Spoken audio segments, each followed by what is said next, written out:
China is betting that U.S. President Donald Trump won't make good on his threats of a military strike against North Korea, with Beijing continuing to provide a lifeline to Kim Jong-un's regime. Secretary of State Rex Tillerson singled out China and Russia as economic enablers of North Korea after Kim on Friday test-fired an intercontinental ballistic missile for the second time in a matter of weeks.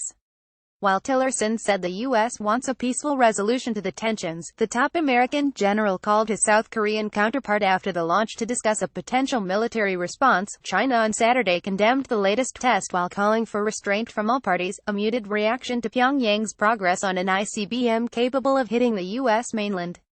Despite Kim's provocations, analysts said Beijing still sees the collapse of his regime as a more immediate strategic threat, and doubts Trump would pull the trigger given the risk of a war with North Korea that could kill millions.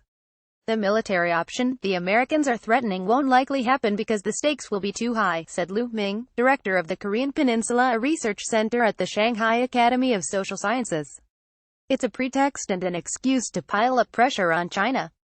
It's more like blackmail than a realistic option. Relations between the world's biggest economies have soured after an initial honeymoon between Trump and President Xi Jinping.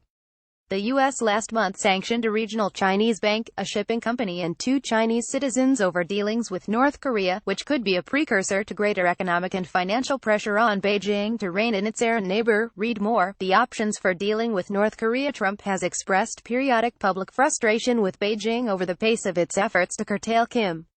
On Saturday, he again linked China's actions to the broader U.S.-China trade relationship. North Korea isn't backing down. I am very disappointed in China, he said in a series of Twitter posts.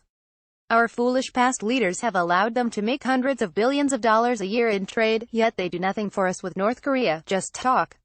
We will no longer allow this to continue. China could easily solve this problem. Hours later, she called on China to speed up its military modernization, telling troops at an army parade that the world isn't safe at this moment. A strong army is needed now more than ever, he said, without specifically addressing North Korea or Trump's comments. China's biggest fears related to North Korea remain a collapse of Kim's regime that sparks a protracted refugee crisis, and a beefed-up U.S. military presence on its border. Losing patience, it has repeatedly called for both sides to step back, proposing the U.S. halt military drills in the region and North Korea freeze weapons tests. The U.S. has dismissed that proposal, saying North Korea must first be willing to discuss rolling back its nuclear program.